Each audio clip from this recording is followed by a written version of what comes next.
Buenos días a todos, buenas tardes también a los que estén ya.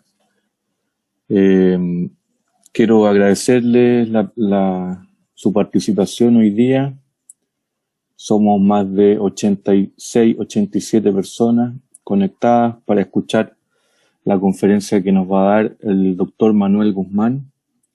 Pero antes de introducirlo, quiero recordarles que CanAmérica es una organización no gubernamental que pretende reunir a los profesionales que trabajan con cannabinoides, fitocannabinoides en la región, médicos, bioquímicos, químicos, y toda la gente que trabaje de alguna manera con personas que usan cannabinoides, que estamos estrenando una página web por estos días que todavía está en construcción, que es canamerica.org, lo pueden buscar, donde tenemos alguna información relevante, aspectos regulatorios, algunos aspectos también aportes científicos y políticos, porque como decía Facundo, la distinción nuestra, más allá de los ámbitos científicos, tiene que ver también con avanzar con los aspectos regulatorios para generar una coherencia regulatoria en toda la región americana y permitir el acceso de nuestros pacientes a estas medicinas. Y sin más voy a presentar al doctor Manuel. ¿Qué se puede decir de él? Es uno de los que más ha hecho investigación. Yo personalmente uno de los que más he citado en mis presentaciones de difusión. Él estudió Ciencias Biológicas en la Universidad Complutense de Madrid, se licenció en 1986 y se doctoró en 1990. Realizó estancias postdoctorales en la Universidad de Utrecht, en Holanda, el Hanna Research Institute de Ayr del Reino Unido y en la Universidad de California, Irvine, de Estados Unidos. Desde 2005 es catedrático de Bioquímica y Biología Molecular en la Complutense de Madrid. Su investigación está centrada en el mecanismo de acción de los cannabinoides, dando lugar a unas 160 publicaciones en revistas científicas. Es coautor de 6 patentes sobre posibles aplicaciones de los cannabinoides como agentes antitumorales y neuroprotectores, y ha dirigido 21 tesis doctorales. Así que, bienvenido, doctor Manuel. Le damos la palabra.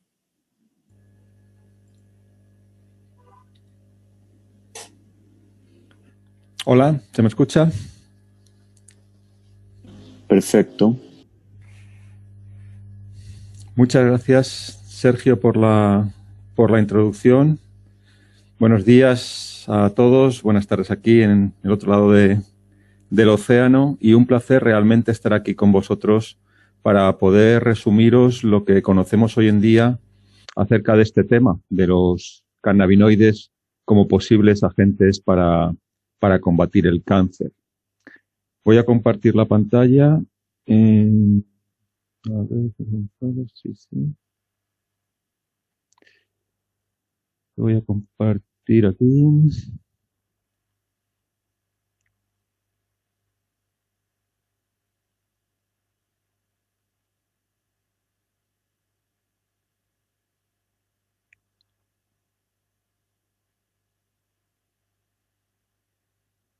Bien.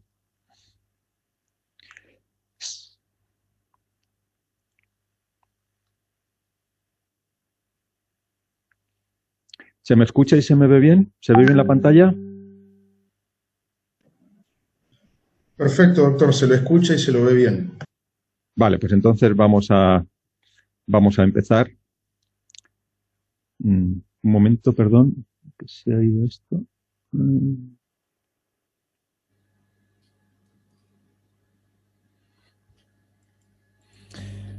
Sí, perdón, estaba probando las formas de pasar. Perfectamente. Bueno, pues como comentaba, voy a intentar resumiros en esta presentación qué es lo que conocemos acerca de este tema, de los cannabinoides como posibles compuestos para inhibir el crecimiento tumoral. Bien, antes de empezar, aunque yo soy un investigador independiente, que trabajo en una universidad pública y sin ánimo de lucro, lógicamente, y también estoy asociado a algunas instituciones como el Observatorio Español de Cannabis Medicinal, que es también una asociación independiente y sin ánimo de lucro. Prefiero siempre, para empezar, comentar cuáles son mis relaciones con empresas, compañías privadas por si alguien lo considera como un posible conflicto de interés. Bien, hasta hace unos meses, hasta julio de 2020, durante 3 años aproximadamente, he sido miembro del Consejo médico de la empresa Celdo Therapeutics, y de dicha empresa, y por esta razón he recibido honorarios y he recibido también ayudas para llevar a cabo mi investigación. Actualmente soy miembro del panel científico de la Fundación CANNA, una asociación cuya misión es promover el conocimiento sobre el cannabis medicinal, y por esa tarea de asesoramiento recibo también honorarios. Y soy coautor, como ha comentado antes Sergio, de 4 patentes que han sido licenciadas a distintas compañías, de 6 patentes, perdón, que han sido asociadas a distintas compañías. 4 de estas patentes se han licenciado a GW Pharmaceuticals, una compañía británica, una patente a una compañía española, Phytoplant Research, y una patente a una compañía israelí que es Gisum. Bueno, pues después de comentar estos posibles conflictos de interés, vamos a entrar ya en faena. Bien, muchas veces se ascriben los estudios sobre los efectos antitumorales de los cannabinoides en modelos preclínicos a nuestro grupo de investigación. Sin embargo, hay que ser honestos y decir que esto no es del todo cierto. El primer artículo que apareció en la bibliografía científica sobre el posible efecto de los cannabinoides para inhibir el crecimiento tumoral en ratones data de hace ya 45 años. Este trabajo, titulado Actividad antineoplásica de los cannabinoides, por Munson y colaboradores, fue publicado en el año 75, y en él este grupo de investigación de la Universidad de Virginia en Estados Unidos observó cómo el THC y otros cannabinoides eran capaces de inhibir el crecimiento de 3 tipos distintos de células tumorales en ratones. Bien, este artículo tuvo mucho impacto en aquella época, no solo desde el punto de vista científico, sino también en los medios generalistas de Estados Unidos. Aquí traigo un ejemplo, uno de los principales periódicos de Estados Unidos, el Washington Post, donde se dice que se está estudiando un freno para el cáncer. Los médicos están poniendo su mirada en un compuesto, en un fármaco encontrado en la marihuana. El compuesto activo de la marihuana inhibió el crecimiento de 3 tipos de cáncer en ratones, según ha descubierto un equipo del colegio de la Facultad de Medicina de Virginia. Lo que pensamos es que surgirá a partir de aquí una gran cantidad de trabajo, dijo un portavoz del Medical College de Virginia. Muchos años pueden surgir, mucho trabajo puede surgir a partir de aquí. Bueno, por desgracia, la profecía del portavoz del Medical College de Virginia no se cumplió. Lo que parecía que iba a ser un verdadero inicio de una línea de investigación muy prometedora, se quedó en esto, se quedó en este trabajo. Y durante 25 años no hubo ningún otro trabajo, curiosamente, acerca de este tema de trabajo. Hay muchas teorías sobre ellas, de teorías más conspiranoicas, hasta teorías, digamos, más simplemente que dan una explicación como que fue simplemente el azar, que simplemente ese grupo dejó de investigar y ya no hubo grupos que siguieran el testigo. Pero la realidad es que desde el año 75 hasta el año 2000 no hay ningún nuevo estudio acerca de este apasionante tema. Y en el año 2000 es cuando, por nuestro grupo y por otros grupos de investigación, comienza este renacimiento de estudios sobre el potencial antitumoral de los cannabinoides. Por tanto, lo que voy a contar aquí es esencialmente una historia de 20 años, desde el año 2000 hasta el año actual. Aunque se han ensayado, tanto por nuestro grupo como por otros laboratorios, muchos cannabinoides distintos, tanto naturales como sintéticos, y se han experimentado muchos modelos de cáncer en ratón, vamos a centrarnos esencialmente, aunque hablaremos de otros cannabinoides y de otros modelos de cáncer, en lo que mejor conocemos hoy en día, que nos puede servir como paradigma, como modelo, para entender qué es lo que sabemos y qué es lo que todavía no sabemos. Nos vamos a centrar en el principal, como bien sabéis, fitocannabinoide, el THC, el principal componente de la inmensa mayoría de las preparaciones de cannabis medicinal que consumen nuestros pacientes y, como sabéis, también el cannabinoide con mayor actividad en nuestro organismo. Es el cannabinoide con mayor potencia de acción, el principal compuesto que activa los receptores cannabinoides y sobre el que recaen, desde mi punto de vista, la inmensa mayoría de las propiedades medicinales del cannabis, incluida, como veremos, los efectos antitumorales. Y nos vamos a centrar como modelo en un tipo de tumor de los aproximadamente 150 que reconoce hoy en día la Organización Mundial de la Salud, al menos desde el punto de vista histopatológico, que son los tumores cerebrales malignos procedentes de células gliales o glioblastomas. Es en el modelo de cáncer en el que sabemos más hoy en día. Como veremos, muchas de las cosas que hemos aprendido en los tumores cerebrales de tipo glioblastoma son extrapolables a otros tipos de tumores, pero por conseguir una línea argumental más directa y más fluida, vamos de momento a centrarnos en el principal fitocannabinoide y en el tumor del que más sabemos acerca de las acciones antitumorales de los cannabinoides, como es el glioblastoma. Bien, la historia comienza, como os comentaba, en el año 2000, después de 25 años de desierto, después de aquella publicación seminal, original, del grupo de Virginia.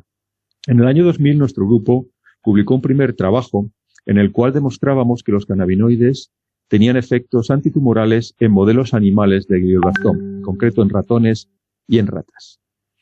Aquí muestro algunos experimentos ilustrativos, simplemente para tener una idea de lo que concluimos en aquellos primeros estudios. En primer lugar, os muestro aquí un estudio realizado con ratones en los que hemos inoculado en su piel células de glioblastoma. Son tumores generados con células cerebrales, pero inoculados en un lugar diferente del organismo, que llamamos muchas veces injertos subcutáneos. Es un modelo muy utilizado en la investigación en oncología. Este es un ejemplo de un ratón control que fue tratado simplemente con el excipiente, con el vehículo en el cual van emulsionados los cannabinoides. Este es un ratón tratado con el principal cannabinoide de la planta, el THC, y este es un ratón tratado con un derivado sintético del THC, un cannabinoide sintético de alta potencia, como es el Win55-212-2. Bueno, lo importante aquí es que veáis que los animales tratados con cannabinoides, bien el cannabinoide natural y bien el cannabinoide sintético, un tratamiento durante una semana, tenían tumores mucho más pequeños que los animales control, tratados simplemente con el vehículo.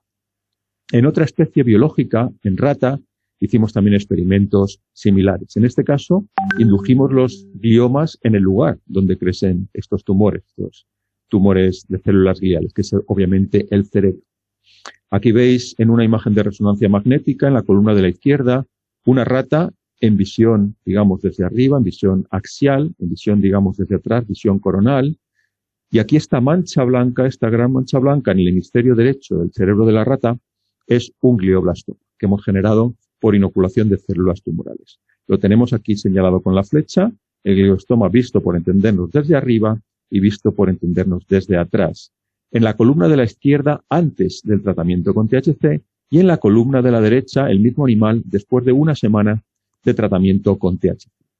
Como podéis observar en este animal ejemplo, el THC fue capaz de erradicar el tumor y además durante varios meses que proseguimos la observación de estos animales, el tumor no recidivó, no volvió a haber ninguna reaparición del tumor.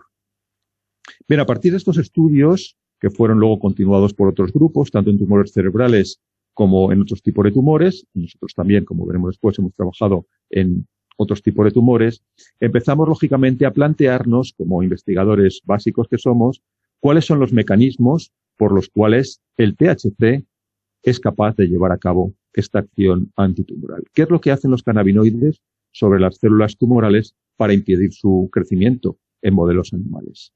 Bien, estos estudios que os voy a comentar son un resumen de lo que conocemos hoy en día. Son estudios de prácticamente 20 años en los cuales hemos trabajado intensamente con distintos tipos de cannabinoides en distintos tipos de tumores para definir distintos tipos de procesos.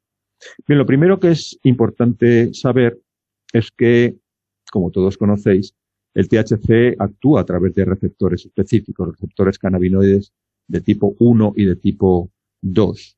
Bueno, pues lo primero que era relevante saber es si realmente las células tumorales de distinto origen expresan esos receptores en su superficie para de esta manera poder responder al THC. Bien, la respuesta es que sí. Hemos trabajado en muchos tipos de tumores, tanto en líneas celulares como en muestras de tumores humanos, y hemos visto que en efecto prácticamente todos los tumores expresan cantidades significativas de los receptores CB1 y o CB2. En algunos casos hay más CB2, en otros casos hay más CB1. En general se observa que con la malignidad tumoral va aumentando la expresión de CB2, pero esto tampoco es una norma, pero sí que tenemos varios ejemplos, por ejemplo, tumores de mama o melanomas o tumores cerebrales, donde esto sí que ocurre. Bien, en cualquier caso, lo importante es que las células tienen estos receptores, las células tumorales tienen estos receptores en superficie y, por tanto, son proclives, al menos en potencia, a poder ser sensibles a la acción de los cannabinoides. Por tanto, cuando los cannabinoides se unen a los receptores, a sus receptores específicos en las células tumorales, ¿qué pasa en las células tumorales? Bien, ¿qué funciones, digamos, básicas del tumor se ven afectadas por los cannabinoides para que el tumor disminuya su crecimiento? Bien, empecemos, por ejemplo, por la vascularización del tumor, la angiogénesis. Como sabéis, es un proceso esencial que los tumores, a partir de un cierto tamaño, de pocos milímetros, necesitan desarrollar su propia vasculatura, sus propios vasos sanguíneos, su propia red circulatoria para obtener grandes cantidades de oxígeno, nutrientes y también para depositar en estos vasos sanguíneos los productos de su activo metabolismo energético. Bueno, pues sabemos hoy en día que los cannabinoides, a través de los receptores cannabinoides, son capaces de inhibir la angiogénesis tumoral, son capaces de bloquear la vascularización de los tumores. Y esto lo hacen a través de distintos mecanismos, entre los cuales destaca la inhibición en la producción y acción de una molécula que es clave para la angiogénesis de los tumores, que es esta que abreviamos como VEGF, que son las iniciales de Vascular Endothelial Growth Factor, factor de crecimiento del endotelio vascular, es decir, de las células del endotelio vascular, las células que conforman que tapizan la parte interior de los vasos y son, por tanto, esenciales para la conformación de la vasculatura. De esta manera, los cannabinoides inhiben la irrigación correcta de los tumores y pueden impedir su correcta nutrición, por decirlo así. Pero los cannabinoides también son capaces de inhibir la migración de las células tumorales. Son capaces de bloquear el movimiento de las células tumorales, de manera que las células tumorales disminuyen su capacidad de invasión del tejido y de acceso al torrente circulatorio para formar metástasis en otros órganos del organismo. Esto lo hacen también a través de distintos procesos, pero uno de ellos, el más estudiado, es que los cannabinoides inhiben la producción de una serie de enzimas por parte de las células tumorales, las que llamamos matrix metaloproteinasas de matriz, que son simplemente proteinasas, son proteasas, son enzimas que rompen proteínas. En este caso, rompen proteínas de la matriz extracelular. Por tanto, las células tumorales, sí, para migrar necesitan producir estas enzimas, verterlas a la matriz, romper las proteínas de la matriz y de esta manera generar avenidas para poder migrar por esas calles que han abierto a través de la matriz extracelular y poder acceder al torrente circulatorio, los cannabinoides son capaces de inhibir esos procesos. Los cannabinoides, a través de sus receptores, impiden que las células tumorales produzcan estas proteasas de matriz y, por tanto, los cannabinoides frenan la migración y, por tanto, la extravasación al torrente circulatorio y metástasis de las células tumorales.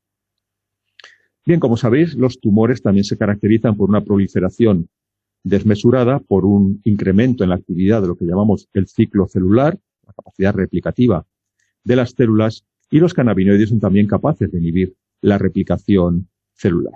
El ciclo celular, que define la capacidad replicativa de las células, es un proceso bastante complejo, pero en general está controlado por algunas proteínas que regulan alguna de las transiciones en dicho ciclo. Estas proteínas, las más relevantes por lo menos, se llaman quinasas dependientes de ciclinas, Cyclin Dependent Kinases en inglés, CDKs, y sabemos que los cannabinoides son capaces de inhibir la expresión y la actividad de algunas de estas CDKs que son esenciales para que el ciclo y, por tanto, la replicación celular progrese. Por ejemplo, la que conocemos como CDK1. Bien, los cannabinoides también son capaces de alterar el proceso de diferenciación de las células tumorales. En general, en un tumor existe una mezcla de distintos tipos de células, células que tienen una alta potencialidad para generar distintos tipos celulares y, por tanto, una capacidad muy baja de diferenciación. Son células poco diferenciadas. Mientras que, por otro lado, tenemos células más altamente diferenciadas y con menos capacidad replicativa. En general, en un tumor, cuanto más diferenciada esté una célula, menos maligna es, porque es una célula con menos capacidad replicativa y con menos potencialidad para generar otro tipo de células. Pues bien, hemos observado que los cannabinoides son capaces de unirse a estas células, a los receptores de estas células poco diferenciadas de los tumores y, por tanto, altamente malignas, e inducir su proceso de diferenciación hacia un estado más alejado de su capacidad replicativa, de su potencialidad para generar otras células y, por tanto, menos malignas. Y este proceso se produce por la inhibición de la acción de algunos factores que son esenciales para mantener ese estado de alta potencialidad y replicación de las células tumorales. Por ejemplo, los cannabinoides son capaces de inhibir la señalización a través de este receptor del factor de crecimiento epitelial, Epithelial Growth Factor Receptor. Este es un factor de crecimiento que actúa sobre su receptor, el receptor del factor de crecimiento epidérmico, y que está mutado en muchos tumores y que es esencial para que el tumor no se diferencie, para que las células tumorales no se diferencien y, por tanto, mantengan esa alta capacidad replicativa y de potencialidad para generar otros tipos celulares. Bien, ya vemos que los cannabinoides pueden hacer diversas cosas que inhiben el crecimiento tumoral, impiden que se formen los vasos en el tumor, impiden que las células tumorales invadan otras zonas del tumor y del organismo, impiden que las células tumorales se repliquen, favorece que las células tumorales pasen a un estado más diferenciado y más alejado del estado replicativo. Bien, todos estos efectos los hemos observado nosotros y otros grupos en distintos modelos tumorales, en ratas y ratones. Pero sin duda el efecto más ampliamente descrito y que parece más universal en el efecto antitumoral de los cannabinoides es la inducción de la muerte celular. Los cannabinoides son capaces, a través de sus receptores, de matar a las células tumorales por un proceso que se suele llamar de muerte celular programada o de apoptosis. Y este es un proceso que nosotros y otros grupos hemos estudiado muy en detalle y que se produce sobre todo, ahora veremos algunas particularidades, por la inhibición, por el bloqueo de una de las principales proteínas que tienen los tumores para sobrevivir, una proteína que se llama AKT. Vamos a dedicar, por tanto, un poco más de detalle a esta principal acción antitumoral de los cannabinoides, sin descartar, obviamente, la existencia de otras. Pero, como os digo, esta es claramente la más ampliamente reportada y estudiada hasta ahora. Bien, ¿cómo llevan a cabo los cannabinoides su acción de muerte celular o la acción pro-apoptosis? Bien, en primer lugar, como siempre, los cannabinoides del medio externo que llegan a las células tumorales van a unirse específicamente a los receptores CB1 y o CB2 en función del tipo de célula tumoral en la superficie de dicha célula tumoral. Lo que vais a ver es un proceso altamente complejo, no pretendo que sea exhaustivo ni que obviamente nos detengamos mucho en él, sino simplemente quiero que veáis que es un proceso complejo, pero es un proceso lineal, como un callejón sin salida, como un corredor de la muerte para la célula tumoral, que termina precisamente en la inducción de la muerte celular programada, la apoptosis, a través de distintos pasos que hemos ido diseccionando a lo largo de los últimos años y que nos permiten ya dilucidar de manera más o menos precisa cómo los cannabinoides, o siendo más específico, al menos los cannabinoides como el THC, que se unen a receptores cannabinoides, son capaces, por este proceso lineal y sin salida, de producir la muerte celular. De manera muy general, este esquema os lo puedo pasar, por supuesto, está en Internet, en nuestra página web, lo podéis ver en distintos sitios, pero simplemente para no dedicarle un tiempo excesivo. De manera muy general, cuando los cannabinoides se unen a sus receptores en la superficie, se produce en primer lugar una alteración de un orgánulo subcelular específico, que es el que llamamos el retículo endoplásmico. El retículo endoplásmico es un sistema intracelular de membranas donde, por ejemplo, se sintetizan la mayor parte de los lípidos y las proteínas de nuestras células. Un orgánulo completamente crucial para la funcionalidad celular. Bien, lo que hacen los cannabinoides, por lo que hemos visto, es activar a una proteína que está en las membranas del retículo endoplásmico, una proteína que abríamos como SPT, y esta proteína va a generar un lípido dentro de las membranas del retículo endoplásmico que se llama ceramida. Y este lípido va a ser el causante del resto de la cascada de acontecimientos que va a conducir a la muerte celular. Desde hace ya bastante años determinamos una asociación entre producción de ceramida por parte de los cannabinoides en células tumorales y la muerte tumoral, la muerte de células tumorales. Pero nos costó bastantes años dilucidar cuáles son las moléculas a través de las cuales la ceramida es capaz de llevar al proceso de apoptosis.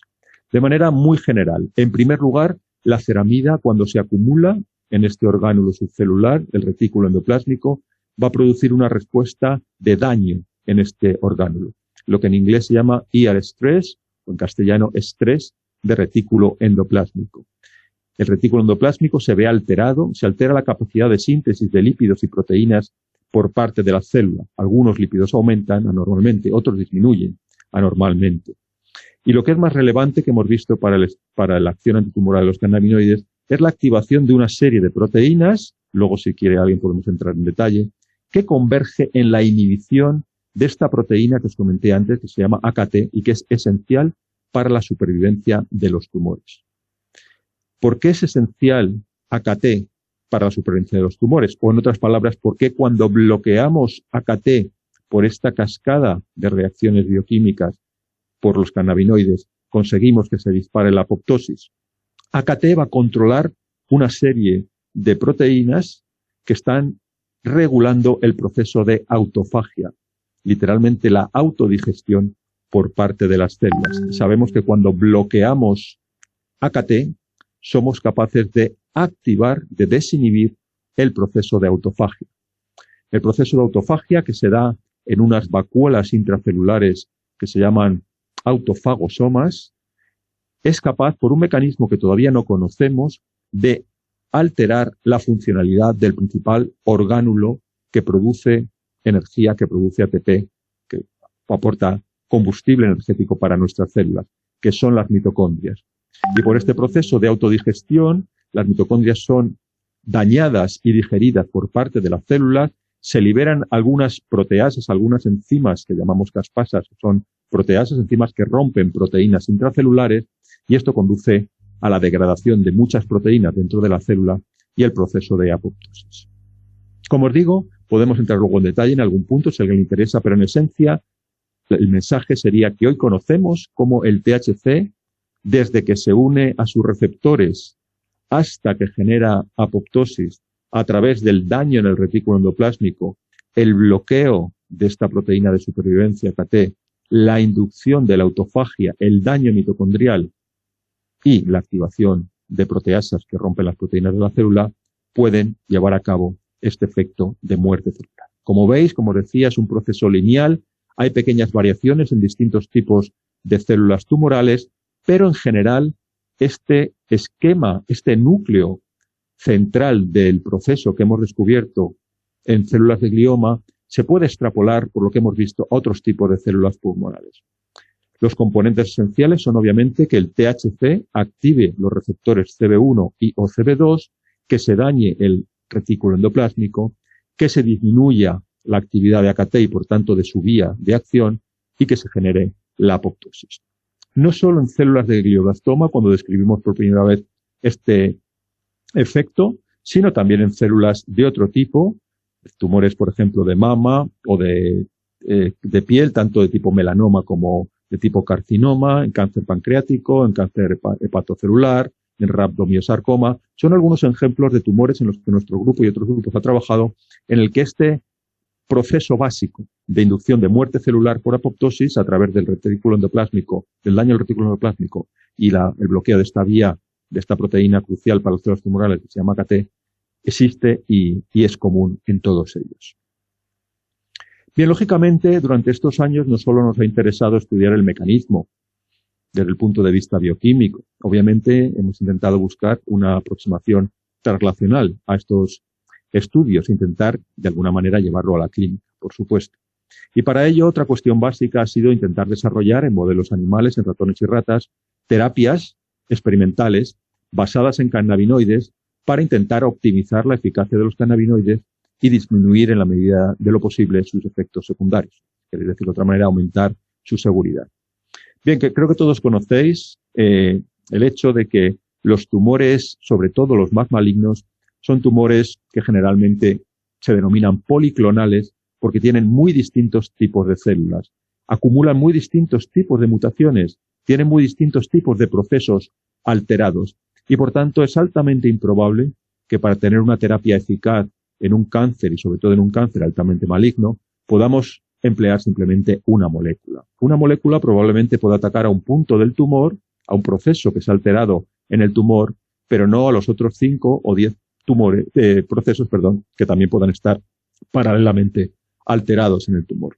En otras palabras, si queremos tener terapias eficaces para el tratamiento del cáncer, estas terapias serán muy probablemente terapias combinadas, donde combinamos distintos tipos de compuestos, también quizá con otras terapias como la radioterapia o la cirugía, para conseguir una mayor eficacia, en otras palabras, atacar el tumor por distintos flancos y poder tener una mayor acción antitumoral en la clínica. Bien, como hemos visto, sabemos que el THC produce a través de este lípido anormal, porque está normalmente en concentraciones muy bajas en la célula y el THC induce acumulaciones masivas en el retículo endoplásmico, a través de este lípido que se llama ceramida, podemos llegar a la muerte celular por apoptosis. Bien, en el caso del glioblastoma, que es un tumor altamente letal, como luego veremos, solo existe hoy en día una molécula, un fármaco, que tiene un mínimo efecto, un efecto muy pequeño, aproximadamente, para que os hagáis una idea, un aumento en 2 meses en la esperanza de vida de los pacientes. Es muy poco, pero es muy repetitivo y altamente replicable, por lo cual es la única terapia que realmente se usa en primera línea para esos tumores tan agresivos. Este compuesto se llama temozolomida, vamos a abreviarlo como TMZ, y es un compuesto que clásicamente se ha demostrado que actúa matando a las células de glioblastoma, porque daña su material genético, daña su ADN, daña los nucleótidos, las unidades estructurales básicas que conforman el ADN de las células tumorales. Cuando la célula tumoral detecta que su DNA se ha dañado, las células tumorales intentan reparar este daño y si no lo consiguen, entran en apoptosis. Se produce la muerte de esta célula tumoral. Este es el mecanismo clásico de acción de la temozolomida. Pero hace unos años nuestro grupo y otros grupos observamos que la temozolomida también puede matar a las células de glioblastoma por un mecanismo alternativo. Un mecanismo que es precisamente la inducción de la autofagia, como ocurre exactamente con el THC. Por tanto, nos planteábamos si combinando el THC con temozolomida podríamos obtener efectos antitumorales en ratones mayores de los que se obtienen simplemente con el THC o simplemente con la temozolomida. Y bien, ya hace 9 años publicamos estos primeros estudios y la respuesta era que sí, y de forma además muy clara, muy dramática. Fijaros este experimento sencillo. En este experimento hemos inyectado un tipo concreto de células de glioblastoma en ratones. En el eje Y estamos midiendo el volumen de los tumores a lo largo, en el eje X, de los días de tratamiento, desde un día hasta 2 semanas. Empezamos a día 1 y cada día vamos dando el tratamiento a los animales. ¿Qué ocurre en los animales? Aquí está en azul, que reciben simplemente el excipiente, el vehículo. Los animales control, pues fijaros que el tumor crece extraordinariamente de forma exponencial, hasta casi 10 veces desde el punto inicial. ¿Qué ocurre cuando damos a los ratones THC? Ya lo sabíamos, cuando damos a los ratones THC, en la línea rosa, disminuye el crecimiento tumoral, más o menos a la mitad.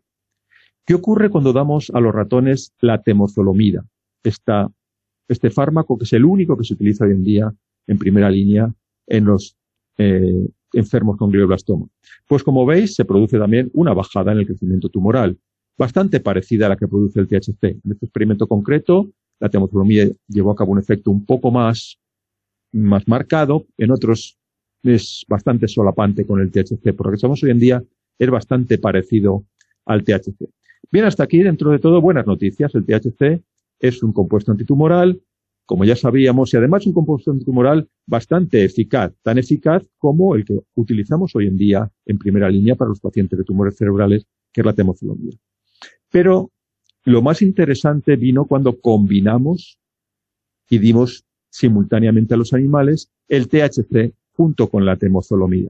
Fijaros que en este caso el efecto antitumoral es marcadísimo. De hecho, los tumores no solo no crecen más despacio que los controles, sino que disminuyen de forma neta su tamaño. Aquí cortamos en 14 días, pero los animales que continuamos otros 15 días más vieron desaparecidos completamente sus tumores.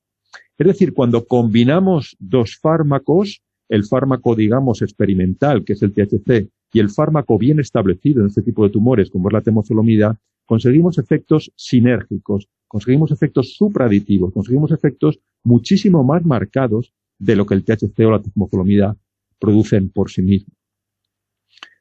Bien, hemos hecho estudios combinando también cannabinoides con otros tipos de terapias en otros tipos de tumores, luego si a alguien le interesa podemos detallar un poco más, y vemos que en general se producen estos efectos combinados de mucha mayor eficacia cuando mezclamos las dos terapias que cuando utilizamos cada una de las terapias por separado. Lo cual nos indicaría que si queremos ir a la clínica, lo más sensato sería combinar cannabinoides con otras terapias más que dar cannabinoides solos. Al menos esto se deduce a partir de los modelos preclínicos que hemos estudiado nosotros y otros grupos a partir de este punto. Destacar, por ejemplo, en el terreno de los glioblastomas, igual que nosotros vimos esta combinación sinérgica entre THC y el principal agente quimioterapéutico utilizado en estos tumores, un grupo de la Universidad de Londres, 3 años después, observó que cuando se combinan los cannabinoides con radioterapia, que es una terapia que también se utiliza, como veremos, en tumores cerebrales y en muchos otros cánceres, como sabéis, también se ejercía un efecto altamente sinérgico. Los cannabinoides tenían un efecto antitumoral en sus ratones, la radioterapia tenía un efecto antitumoral en sus ratones, pero cuando combinaban cannabinoides con radioterapia, se producía un efecto muchísimo más fuerte de la suma de los dos efectos por separado, similar a lo que hemos visto aquí en nuestros estudios combinando THC y temozolomida. Una prueba más de que es muy probable que lo que tengamos que hacer, sobre todo para los tumores malignos, sea combinar distintos tipos de aproximaciones terapéuticas y no quedarnos en una sola. Bien, esto nos plantea, a partir de estos estudios, si los cannabinoides se pueden combinar con la temozolomida, con otros agentes quimioterapéuticos, para el tratamiento de pacientes de glioblastoma.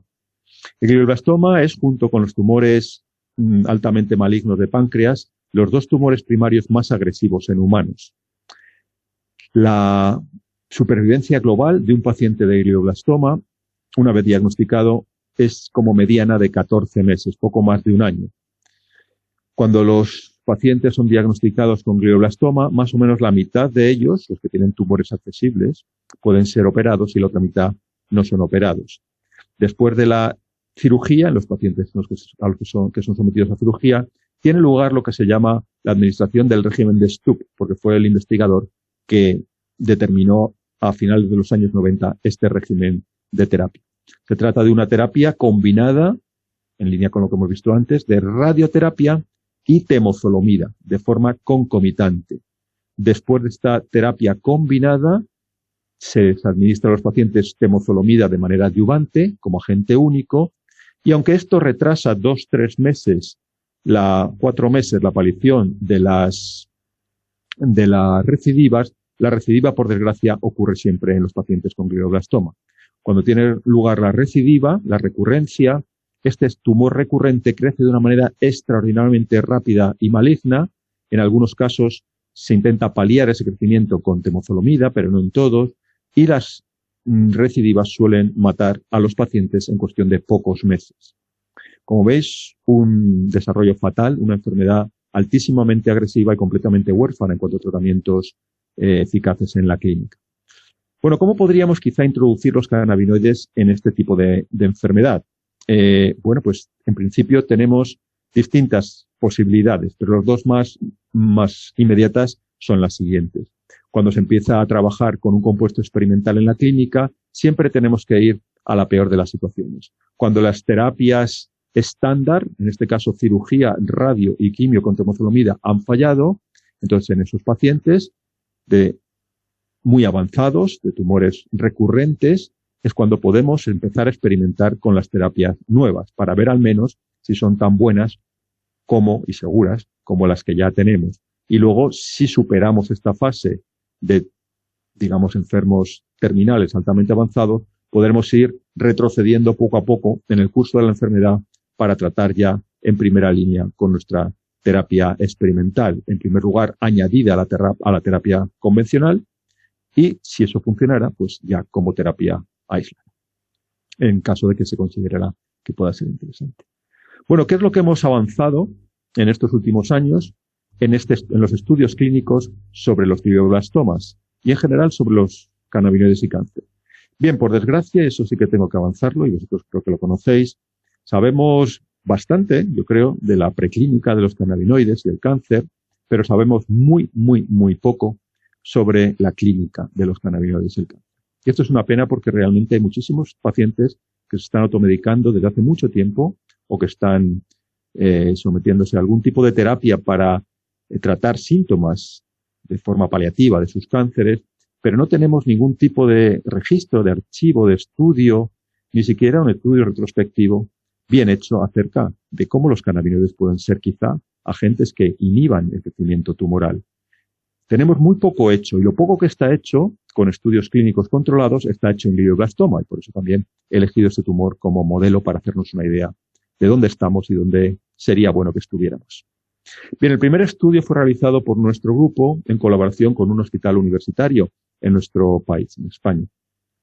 En este primer estudio, un estudio pequeño con 9 pacientes, se les sometió a los pacientes con glioblastomas recidivados, es decir, en la etapa ya final, en la etapa terminal del paciente, a un tratamiento con THC.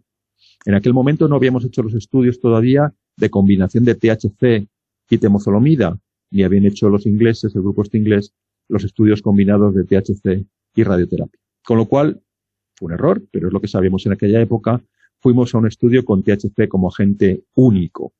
Y lo que observamos en estos pacientes fue que la supervivencia de los pacientes tratados con THC fue similar a la del grupo control, que era tratado simplemente con temozolomida, lo cual nos daba una idea parecida a lo que hemos visto en este estudio que os he mostrado con animales, que el efecto antitumoral del THC por sí solo, en glioblastomas recidivados en este caso, es similar al que ejerce la temozolomida, la terapia de primera línea por sí sola. Vimos en algunos pacientes, no sabemos por qué razón, y luego discutiremos sobre esto, que su supervivencia se extendía bastante más allá de lo que estaba previsto por las características de su tumor y en comparación con el grupo control. Es más, en 2 de los pacientes pudimos aislar biopsias del tumor antes y después del tratamiento con THC. Y vimos que en esas biopsias, después del tratamiento con THC, se producían cambios que van en el sentido de la investigación preclínica que os he mostrado antes. En esas células se veía, de los tumores de los pacientes tratados con THC, se veía que había menor replicación celular, se veía que había más muerte celular, se veía que había una disminución en la producción de proteínas que ayudan a las células a migrar, etcétera, etcétera. Es decir, sí parecía que realmente el THC hubiera alcanzado el tumor en los pacientes y hubiera ejercido, al menos en algunas zonas del tumor, un efecto inhibidor del crecimiento. Bien, este estudio es prometedor porque daba algunas indicaciones de que el THC podría inhibir el crecimiento tumoral. Debo añadir a lo que he dicho antes, que se me ha pasado, que también en estos tumores se hizo un seguimiento radiológico por resonancia del tamaño del tumor y se observó como en algunos pacientes, en línea con lo que hemos visto anteriormente, con lo que se comentó anteriormente de supervivencia y de marcadores tumorales, realmente sí, el tumor crecía de forma más lenta que en el grupo control. Sin embargo, por desgracia, un ensayo en el cual tuvimos muy poco presupuesto y que dio simplemente para el tratamiento de 9 pacientes. Por tanto, no podemos sacar ninguna inferencia estadística robusta a partir de este ensayo. Este ensayo, lo más que puedo decir, así en una frase, es que nos daba pistas o indicaciones o sugerencias de que tal vez en algunos pacientes el THC sí que estaba llevando a cabo un efecto antitumoral. Bien, después de este estudio, y en colaboración con la compañía inglesa GW Pharmaceuticals, que es la que produce, como sabéis, el Sativex, este spray oromucosal de cannabinoides con una combinación 1:1 de THC y CBD, empezamos a llevar a cabo estudios preclínicos para que una compañía, y en este caso es que realmente, tal y como, y luego también podemos hablar sobre eso, ¿no? Tal y como está organizada como están organizados los estudios clínicos controlados no solo con placebo y con distintos tipos de procesos o de reglas, ¿no? Sino también controlados por las agencias reguladoras, etcétera. La única manera que tenemos actualmente de llegar a un estudio clínico controlado es con un compuesto que ya esté en medicina o por un compuesto que, aunque no esté en medicina, tenga todas las garantías GMP, todas las garantías de pureza, de seguridad, de estabilidad, etcétera, y por tanto necesariamente tiene que ser un compuesto producido por una compañía farmacéutica con todos sus certificados de calidad. Bueno, pues nos aliamos con GW Pharmaceuticals durante unos años para esto. Llevamos a cabo estudio preclínico, que fue cuando hicimos las combinaciones de cannabinoides con temozolomida, y el grupo inglés todas las combinaciones de cannabinoides con radioterapia, y se llegó a este estudio de fase 2, un estudio ya controlado con placebo, y en el que se dio a los pacientes de glioblastoma recidivado Sativex o placebo junto con la terapia convencional con temozolomida de estos pacientes. Es decir, en algunos pacientes el grupo placebo tomaba temozolomida con placebo y el grupo experimental, el grupo cannabinoide, tomaba temozolomida con Sativex. Bien, el resultado de este estudio fue altamente prometedor. Se observaba que la combinación de cannabinoides con temozolomida, los pacientes tenían un 83% de supervivencia al cabo de un año, en comparación con el 44% de supervivencia en el grupo de placebo. Es decir, se doblaba la probabilidad de supervivencia a un año en estos pacientes de glioblastoma con el tratamiento con THC en lugar de placebo. La supervivencia mediana del grupo tratado con cannabinoides fue de 662 días, es decir, aproximadamente 2 años, comparado con 369 días, es decir, aproximadamente un año, en el grupo placebo. Es decir, se duplicó también con el tratamiento con cannabinoides la supervivencia global de los pacientes. Al cabo de 2 años se observó que el 50% de los pacientes que habían tomado cannabinoides con temozolomida sobrevivía, mientras que solo el 22%, es decir, una quinta parte de los pacientes que habían tomado placebo sobrevivía. Bien, este estudio también es pequeño, pero es un estudio ya más grande que sí que nos da una inferencia significativa, y estadísticamente significativa, aunque no altamente robusta, pero sí nos indica una vez más que es probable que los cannabinoides estén ejerciendo un efecto antitumoral en pacientes con glioblastoma. Bien, estos 2 estudios, que son hasta ahora los únicos finalizados en el campo de los cannabinoides y el cáncer en general, me refiero al cáncer como tratamiento potencialmente antitumoral, no como tratamiento paliativo para las náuseas o para el dolor, etcétera. Como sabéis, todo eso sí que hay bastante más estudios. Son estudios que se han hecho con cannabinoides y pacientes de glioblastoma, y todos están hechos en la fase recidivada del glioblastoma, es decir, enfermos terminales ya con el glioblastoma creciendo en fase recurrente y altamente maligno. Hay otro estudio que se está haciendo similar a estos, que se está haciendo ahora mismo en Australia, que está ya bastante avanzado, pero que todavía no tenemos resultados. Supongo que saldrán de aquí a un año aproximadamente, donde se están utilizando también mezclas, en este caso aceites estandarizados, de THC y CBD en 2 ratios distintos, 1:1 como el Sativex, o 4:1 a favor del THC en pacientes con glioblastoma también recidivado. También un estudio en fase 2, como los que os he mostrado anteriormente. Si este estudio diera también resultados positivos, ya tendríamos 3 estudios distintos, el de España, el de Inglaterra y este de Australia, que nos indicarían que al menos en glioblastoma recurrente los cannabinoides son capaces de inhibir el crecimiento tumoral y de favorecer la supervivencia de los pacientes. Bien, ¿se ha hecho algo en fases anteriores de la enfermedad? Todavía no, pero esperamos que pronto podamos empezar a hacerlo aquí en España. Hemos diseñado un nuevo estudio clínico que ya contamos con financiación y contamos con toda la infraestructura necesaria. Solo nos falta la última aprobación de la Agencia Española del Medicamento, un estudio en el que vamos a dar a los pacientes también THC y CBD en ratios 1:1, junto con el régimen de STUP, ese que os comentaba anteriormente, de radioterapia y temozolomida en glioblastoma, pero ya no en glioblastoma recidivado, sino en glioblastoma en primera línea.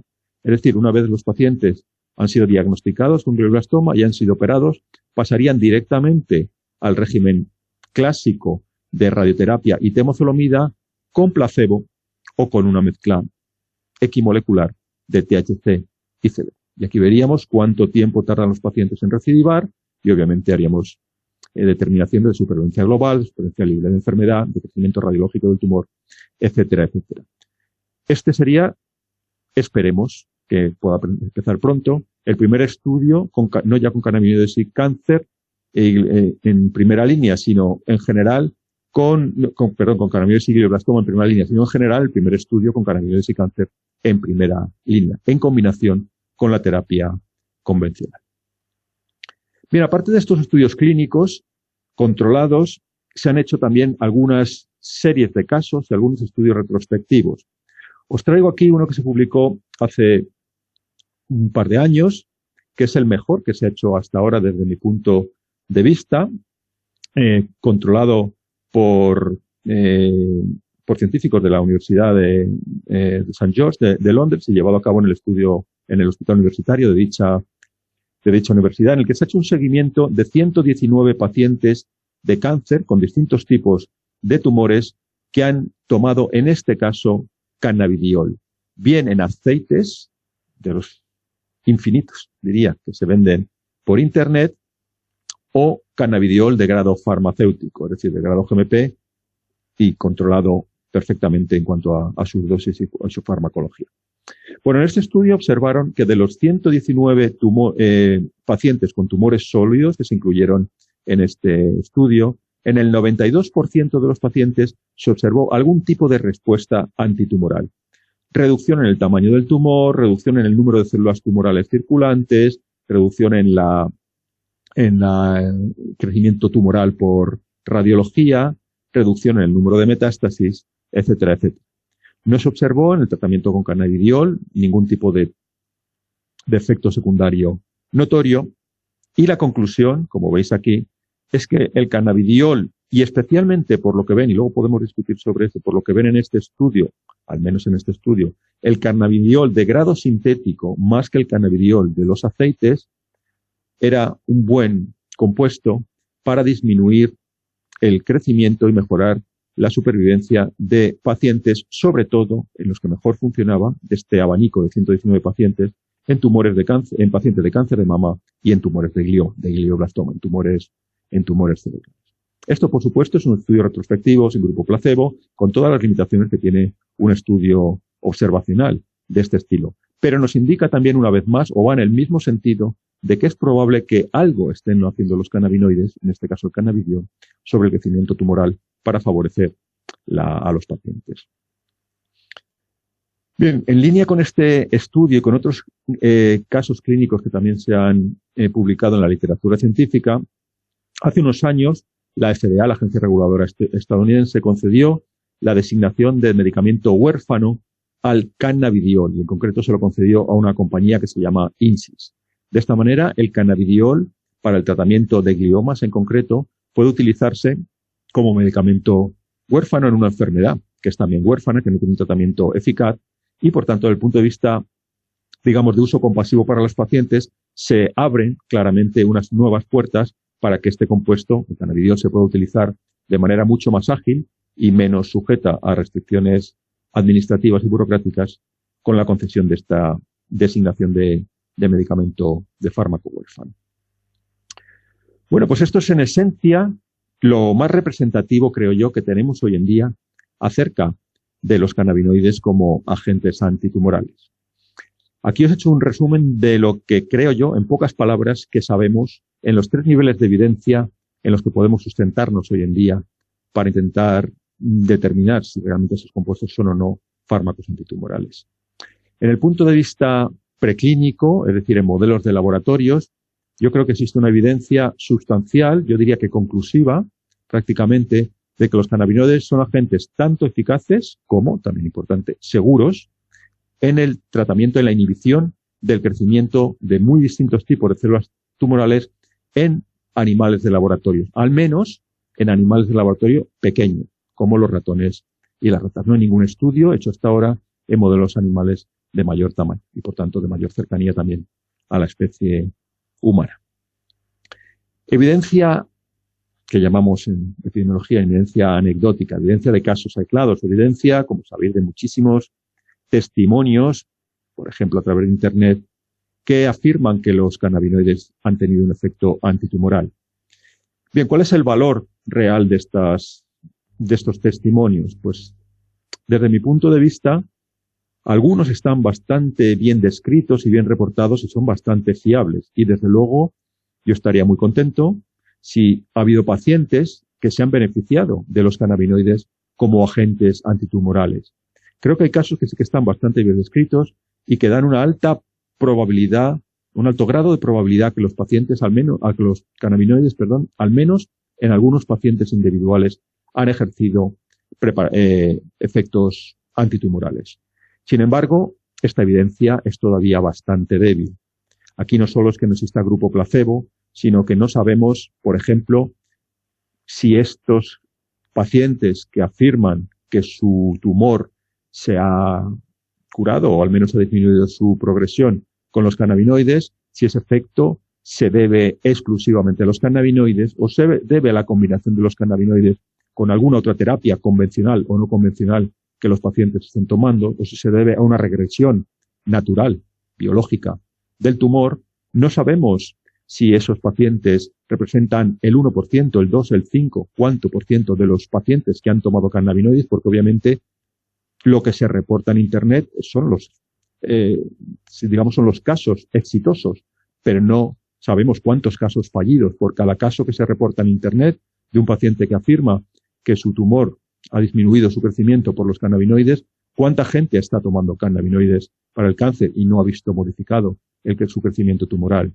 Es decir, esta evidencia es útil y nos hace ver que en algunos casos concretos los cannabinoides sí que pueden tener efecto tumoral y nos pueden dar pistas también, por ejemplo, de en qué tipos de tumores, en qué estadios de crecimiento tumoral, etcétera, pueden ser más o menos útiles los cannabinoides. Pero, como podéis imaginar, es una evidencia muy débil y no tiene los controles rigurosos que debería tener los estudios clínicos sólidos para poder determinar cuál es el efecto real de los cannabinoides en la clínica.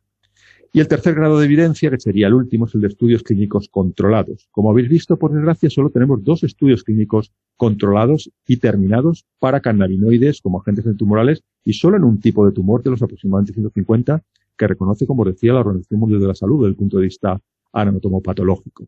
2 estudios pequeños en fase 2 que nos indican que sí, que parece que los cannabinoides pueden tener un efecto antitumoral en estudios pequeños pero controlados sobre el crecimiento de glioblastomas recidivados.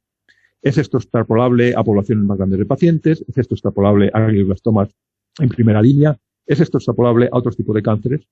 No lo sabemos.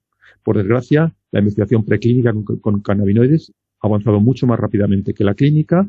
Aquí puede haber distintos motivos. La fiscalización por parte de Naciones Unidas del THC y otros cannabinoides, el resquemor o los prejuicios que puede tener la clase médica para trabajar con cannabinoides, las dificultades reales que ocurren en la utilización de cannabinoides en ensayos clínicos con respecto al grado de pureza, el grado de estabilidad, el tipo de transporte, el almacenamiento, etcétera, al ser considerados dentro del Schedule 1 de Naciones Unidas. Eso echa para atrás a muchísimos profesionales de la salud, a muchísimos hospitales, a muchísimas compañías para trabajar con estos compuestos y, por tanto, la evidencia clínica, por desgracia, que tenemos hasta ahora, la evidencia clínica rigurosa, es muy escasa. Pero sí parece, como os digo aquí, os he comentado, que hay pistas, hay signos de eficacia de los cannabinoides en ensayos piloto con pacientes de glioblastoma, pero es lógico que necesitemos llevar a cabo estudios futuros más sólidos para intentar dilucidar si esto es realmente así. Bien, nos queda también, aparte de lo que sabemos, nos queda, como podéis imaginar, mucho por saber. Y aquí os pongo algunas de las cuestiones que yo creo que son necesarias que resolvamos en los próximos años para poder avanzar en este tema. Bien, en primer lugar, desde el punto de vista más bioquímico y farmacológico, como os he comentado, tenemos una idea bastante buena, creo yo, hoy en día, de cómo funciona el THC para inhibir el crecimiento tumoral. Pero, por ejemplo, cómo actúa el CBD como posible fármaco antitumoral, básicamente no tenemos ni idea. Existen algunos estudios, sobre todo por el grupo de Daniela Parolaro en Italia, también nuestro grupo ha hecho algunos estudios, el grupo de Sam McAllister en California, en Estados Unidos, que dan unas primeras pistas acerca de cómo el CBD puede llevar a cabo su efecto antitumoral, pero realmente todavía estamos bastante lejos de conocer los detalles y, por tanto, bastante lejos de poder racionalizar terapias con CBD. Y no digamos ya las mezclas de cannabinoides. La inmensa mayoría de los pacientes que toman cannabis medicinal en cáncer, tanto para paliar sus síntomas como en algunos casos buscando un efecto antitumoral, lo que están tomando no son cannabinoides puros o mezclas de cannabinoides puros, sino mezclas crudas, de preparaciones crudas de marihuana, donde generalmente el THC es el cannabinoide más abundante y el CBD es el segundo más abundante.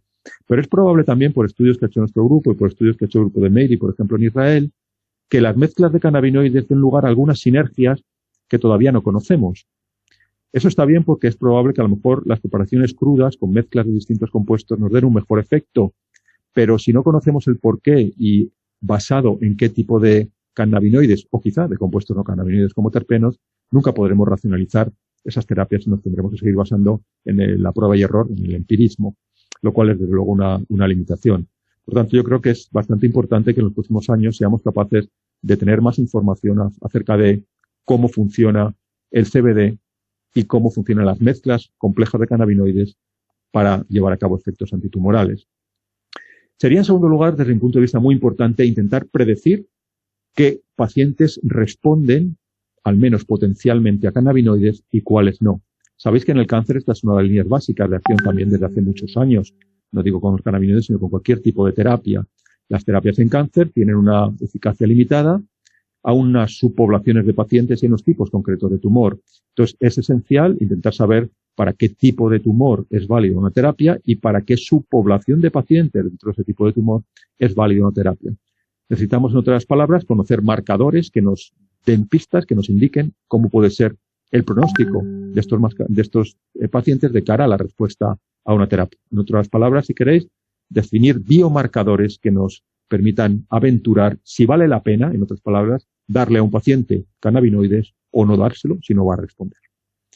Bien, en esto hemos hecho también algunas cosillas. En ratones y ratas hemos determinado algunas moléculas que podrían ser causantes de que algunas células de tumores cerebrales sean resistentes a la acción de cannabinoides, de manera que cuando estas moléculas protectoras de las células de glioblastoma están en niveles altos, los cannabinoides no actúan con eficacia sobre ellas, mientras que cuando esos niveles son bajos, los cannabinoides sí ejercen efectos antitumorales muy potentes. Y estamos intentando, a partir de una primera muestra, de una primera serie de muestras humanas que tenemos de tumores de pacientes con glioblastoma, intentar ver también si estas moléculas en pacientes se asocian a mayor o menor malignidad de los tumores. Pero todavía estamos muy lejos de conseguir esto y sería algo realmente deseable. Hemos hablado antes, ya hemos empezado a hacer nosotros y otros grupos, mezclas de cannabinoides y otros tipos de terapias para intentar determinar cuáles son las terapias preclínicas que funcionan mejor en ratones y ratas, para luego intentar dar el salto a humanos con mayores chances de éxito. De eso hemos hecho cosas, pero debemos todavía mejorar. Todos sabéis que los cannabinoides actúan sobre receptores cannabinoides, que son un componente de un sistema de comunicación que existe en nuestro cerebro, en nuestro organismo y también en los cánceres, que es el sistema endocannabinoide, con sus compuestos lipídicos, que son los que se unen a los receptores, la anandamida y el 2-araquinoglicerol, con las enzimas que sintetizan estos compuestos, con las enzimas que degradan estos compuestos, obviamente con los receptores cannabinoides. Como os he dicho antes, prácticamente todos los tumores que hemos analizado expresan cantidades significativas de CB1 y CB2. Muchos de estos tumores desarrollan una gran expresión de CB2 a lo largo de la malignidad del tumor. ¿Por qué? ¿Qué significa ese incremento de CB2? Los cannabinoides, los endocannabinoides cambian en niveles, la anandamida y o el 2-AG también en distintos estadios del crecimiento tumoral. ¿Qué significa eso? Realmente sabemos muy poco de cuál es el papel biológico del sistema endocannabinoide en los tumores. Probablemente un sistema de defensa antitumoral, pero tampoco lo sabemos porque su acción en distintos estadios del tumor, por lo menos por lo que hemos visto hasta ahora, parece contradictoria en unos estadios y en otros. Aquí es un punto también en el que tenemos que incidir bastante. Y por último, desde el punto de vista clínico, y obviamente lo que más interesa a los pacientes, tenemos ya una evidencia preclínica razonable, al menos de cómo funciona, el THC y de algunas terapias experimentales que funcionan bastante bien en ratones. Tenemos incluso 2 estudios clínicos, como ya os he contado, con cannabinoides en glioblastoma recidivado, pero necesitamos llevar a cabo estudios clínicos controlados más robustos y con mayor número de pacientes en distintos tipos de cáncer, etcétera, para intentar determinar cuál es la eficacia y la seguridad de estas terapias combinadas que incluyan cannabinoides en su composición para intentar disminuir la acción neoplásica de los tumores. En suma, y desde el punto de vista ya más práctico, creo que en general, y digo en general porque puede haber excepciones, por supuesto, y quiero destacar desde mi punto de vista, y por tanto es una opinión subjetiva y refutable y susceptible de ser discutido o de error, por supuesto, creo que la aproximación clínica de los profesionales de la salud al tratamiento con cannabinoides de pacientes de cáncer debe estar basada, en primer lugar, en la prudencia. Conocemos cosas, pero nos quedan muchas cosas por conocer. En primer lugar, debemos basarnos en pautas de administración que sean seguras. Lo primero, por supuesto, es no hacer daño al paciente, no afectar su calidad de vida general. Y por tanto, como creo que muchos sabéis, yo creo que el primer consejo sería empezar con dosis muy bajas de cannabinoides, hacer regímenes incrementales, regímenes de escalada de dosis, basados en la tolerabilidad, en la observación del paciente y en la seguridad. Normalmente estos regímenes de escalada pueden durar 3 semanas, 4 semanas aproximadamente. Empezamos desde cantidades muy bajas de cannabinoides y vamos incrementando hasta que vamos monitorizando y observando cómo es la calidad de vida del paciente, cuáles son sus principales características desde el punto de vista fisiológico, clínico, etcétera, etcétera. Vamos viendo que la tolerabilidad es adecuada para intentar alcanzar dosis estacionarias, dosis relativamente altas, que puedan tener eficacia, pero que tengan un buen balance de eficacia frente a seguridad. Y obviamente a partir de ahí, pues seguir monitorizando de manera muy cercana al paciente para intentar dilucidar no solo si su calidad de vida, es decir, los síntomas asociados al cáncer, náuseas y vómitos, dolor, estrés, ansiedad, etcétera, etcétera, pueden mejorar, sino también si quizás en algunos pacientes, que sí parece que sea así, pueden también mejorar sus marcadores de progresión tumoral. Una cuestión importante también son las pautas de administración. Sabemos muy poco de cuáles son las pautas de administración óptimas de cannabinoides para intentar buscar un efecto antitumoral en pacientes. Seguimos basándonos bastante en el empirismo, en la prueba y error, por decirlo de alguna manera más gráfica, pero creo por ello, como decía al principio, que debemos basarnos sobre todo en criterios de buena seguridad y buena tolerabilidad. Probablemente, como pasa tantas veces en farmacología, no solo con cannabinoides, sino con otras sustancias, más no tiene por qué ser necesariamente mejor.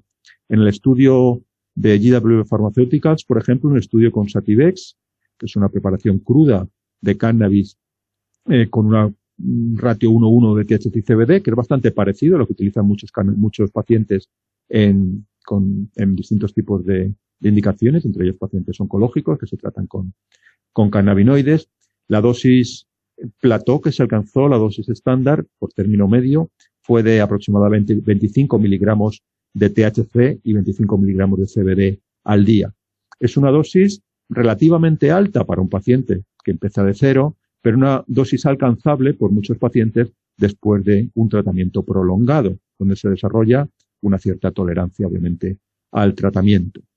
Es una dosis, como digo, más alta que una dosis inicial, claramente para un paciente naïf, pero es bastante más baja, por ejemplo, que todos estos aceites de Rick Simpson o aceites similares, que son extractos súper concentrados de THC y que se están dando a pacientes de cáncer en dosis absolutamente masivas, en dosis incluso de 1 gramo de THC al día. Son dosis 40 veces superiores a las de ese estudio de GW Pharma.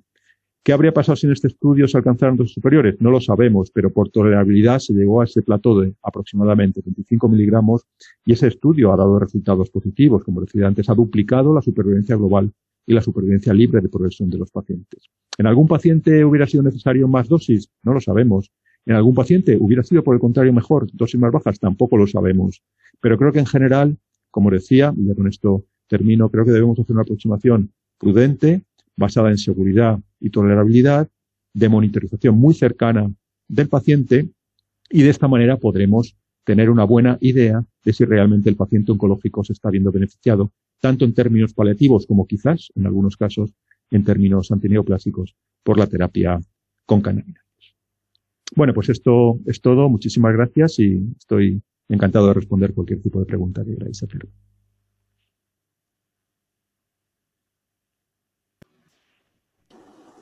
Muchas gracias, muy bien.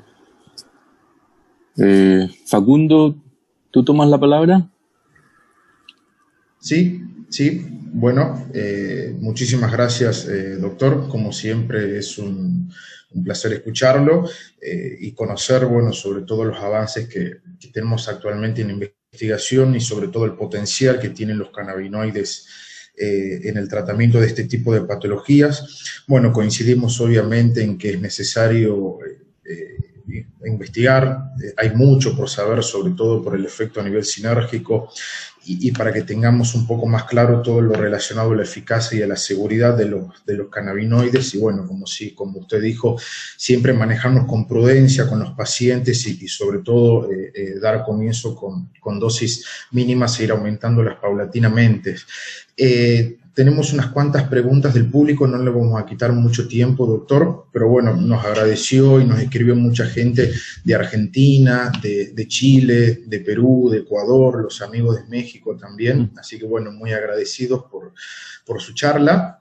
Una de las preguntas se refieren cuando usted habla de cannabinoides, de que los cannabinoides se unen a los receptores cannabinoides, ¿se refiere exclusivamente al THC? ¿Y cómo se podría saber el efecto, si el efecto es del THC o del CBD u de otro cannabinoide con actividad a nivel antitumoral? Sí, esa es una cuestión muy relevante, claro, y es una de las cuestiones que he discutido también al final. Sí, a ver, cuando desde el principio de la charla he dicho, me voy a centrar esencialmente en el cannabinoide del cual sabemos más, el cannabinoide que es el principal activador de los receptores cannabinoides y el cannabinoide que suele ser el principal componente de esas preparaciones crudas de cannabis que suelen tomar los pacientes. Y este compuesto es el THC, obviamente. Desde mi punto de vista, por todos los estudios preclínicos que hemos hecho con THC y con otros cannabinoides naturales y sintéticos, el THC es el cannabinoide que lleva a cabo efectos antitumorales tanto en cultivos de células tumorales como en modelos de ratón y rata de manera más eficaz. Esto no quiere decir que el CBD u otros fitocannabinoides minoritarios puedan tener algún tipo de efecto antitumoral o puedan ejercer algún efecto sinérgico junto con el THC. Y en este sentido, tenemos datos un poco contradictorios. Por un lado, en algunos estudios que hemos llevado a cabo en nuestro grupo y en otros grupos, parece que las mezclas complejas de cannabinoides, intentando imitar lo que sería un extracto crudo de marihuana, donde THC es el predominante, pero existen otros fitocannabinoides minoritarios, tienen mayor eficacia antitumoral que el THC a las mismas dosis por sí solo. Pero por otro lado, existen también algunos estudios donde se indica al menos que el cannabinoide solo puede tener una mayor eficacia que la mezcla de cannabinoides, que puede ser que interfieran también en alguna de las acciones antitumorales del THC.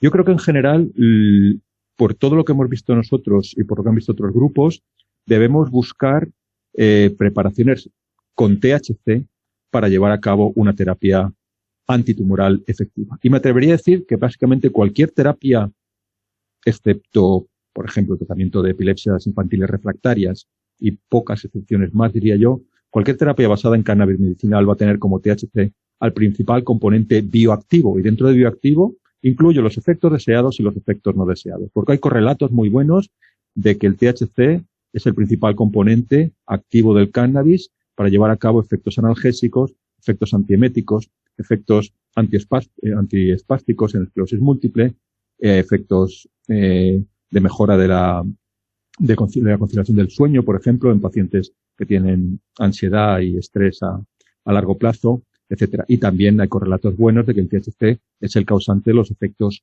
no deseados, muchas veces por los pacientes, pues descolocación, confusión, amnesia, etcétera, etcétera. Yo creo que, así para entendernos, para lo bueno y para lo malo, el THC es el principal agente bioactivo del cannabis, tanto en general como en la acción antitumoral. El CBD es también un compuesto altamente interesante. El CBD tiene también en el campo del cáncer efectos antitumorales, puede tener algún efecto también paliativo, como mejorar, por ejemplo, el dolor inflamatorio, que viene asociado muchas veces al dolor oncológico. Pero en general, desde nuestro punto de vista al menos, y por lo que hemos ido viendo, el efecto antitumoral del CBD es bastante más moderado que del THC. Otra cosa es que sea interesante combinar los dos cannabinoides para atacar al tumor por dos vías diferentes y, por tanto, para tener una mejor eficacia. Y sobre eso también hemos publicado alguna cosa. El CBD, cuando se añade el THC, mejora ligeramente al menos la eficacia del THC. Y luego ya cuando estamos pensando en pacientes, también es bueno tener CBD en la preparación para conseguir atenuar algunos de los efectos psicotrópicos del THC que no suelen ser bien tolerados por los pacientes. Por ejemplo, el CBD es ansiolítico, mientras que el THC a dosis muy altas puede ser ansiogénico. El CBD es anticonvulsivante, como sabemos, mientras que el THC a dosis altas puede ser proconvulsivante. El THC es antipsicótico, mientras que, como sabemos, uno de los principales riesgos psiquiátricos del THC en dosis altas, en dosis agudas, es la generación de una psicosis o por lo menos de una paranoia, una fobia, miedo, etcétera, etcétera. Entonces, en general, las preparaciones, como sabemos, balanceadas entre THC y CBD son más seguras y mejor toleradas por los pacientes que las preparaciones ricas en THC y muy pobres en CBD. Entonces, en general, sí, yo abogaría por utilizar preparaciones equilibradas, preparaciones similares más o menos al Sativex, por poner un ejemplo de un medicamento ya aprobado por agencias reguladoras. Y, sobre todo, como también comentaba, pues seguir de cerca siempre el estado general de salud del paciente para ser conscientes de que estamos haciendo las cosas bien y de que no estamos introduciendo ningún sesgo en alguna terapia otro tipo de terapia que esté utilizando el paciente o llevando a cabo algún tipo de alteración en la calidad de vida del paciente. Perfecto, muchas gracias, doctor. Otra pregunta. Nos preguntan si la molécula AKT es la que regularía la apoptosis entre las células malignas y las células sanas. Esa es muy buena pregunta también. Es una cuestión que llevamos estudiando muchos años. ¿Por qué los cannabinoides, y esta es una, no lo he mencionado, pero es una, bueno, lo he incluido dentro de lo que he dicho, que son aproximaciones seguras, de luego mucho más seguras que las quimioterapias convencionales que utilizamos ahora mismo en oncología? Bueno, desde hace ya 20 años sabemos que los cannabinoides son capaces de inducir la muerte, la apoptosis de células tumorales, pero no inducen la muerte en las mismas condiciones de células no tumorales. Es más, en algunos casos incluso los cannabinoides pueden ser protectores de las células no tumorales. Y de hecho, una de las líneas que llevamos nosotros de investigación ahora mismo en el laboratorio y otros grupos en el mundo es intentar elucidar si el THC y otros cannabinoides son neuroprotectores, protegen a las neuronas de muerte en distintos tipos de daño cerebral agudo y de neurodegeneración crónica. Y la respuesta a eso no la tenemos todavía desde el punto de vista molecular, pero por una razón que todavía desconocemos, los cannabinoides son capaces de llevar a cabo ese efecto de muerte en células tumorales, generando ese lípido que mata a las células, que es la ceramida, impidiendo la acción de AKT y disparando la apoptosis, mientras que células no tumorales, por el contrario, los cannabinoides no solo no inhiben AKT, sino que aumentan la actividad de AKT y permiten la supervivencia de estas células. En esas células no tumorales, los cannabinoides no son capaces de generar ceramida en el retículo endoplásmico. Lo que no sabemos es el por qué. Tenemos algunas pistas, pero todavía no lo sabemos. Pero sí podríamos decir que en general los cannabinoides en el terreno antitumoral son fármacos todavía misteriosos también en el sentido, pero que a su seguridad podemos añadir también una selectividad de acción. Son capaces, al menos en modelos preclínicos, de inducir apoptosis inhibiendo AKT en células tumorales, mientras que en células normales o no afectan a su viabilidad o son incluso capaces de fomentar su supervivencia aumentando la actividad de esta proteína AKT. ¿Por qué este efecto yin-yang? ¿Por qué disminuyen AKT en unas células y aumentan AKT en las otras? Todavía no lo sabemos, pero es de luego uno de los principales temas de trabajo de nuestro laboratorio.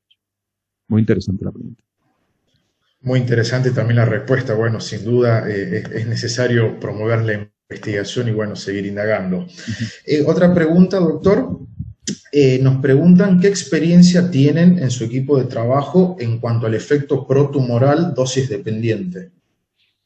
Esa es también una experiencia que hemos llevado a cabo y tenemos algunas veces. En algunos, es verdad, a ver, ahora está dando una visión muy general de 20 años de trabajo, pero sí que es cierto que en algunos casos aislados, lo general es que los cannabinoides tienen efectos antitumorales, en algunos casos aislados se observan efectos antitumorales o protumorales en función de lo que llamamos en general el contexto de acción de los cannabinoides. Pasa también con otras moléculas antitumorales.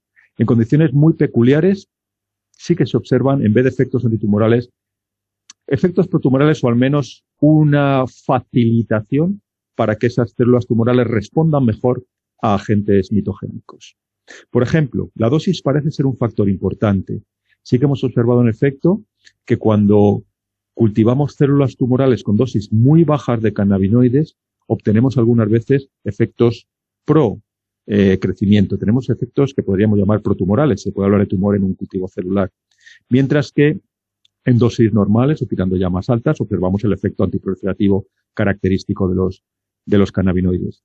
En modelos animales prácticamente siempre con las dosis de cannabinoides que utilizamos, y hemos utilizado intervalos muy amplios, observamos efectos antitumorales. El efecto protumoral con dosis muy bajas de cannabinoides no conseguimos reproducirlo en modelos animales, o muy rara vez se ha reproducido, pero sí que hay algunos ejemplos.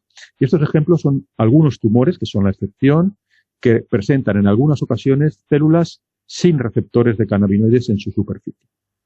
Cuando a un animal le inoculamos células, por ejemplo, de tumores de mama, de tumores mamarios, que no tienen receptores cannabinoides en superficie, esas células tumorales no van a responder, por supuesto, a los cannabinoides. Y lo que observamos, sobre todo en dosis altas, es que los cannabinoides pueden inhibir la respuesta inmune antitumoral de los animales de experimentación y, por tanto, esas células tumorales crecen de manera más rápida que en los tumores control.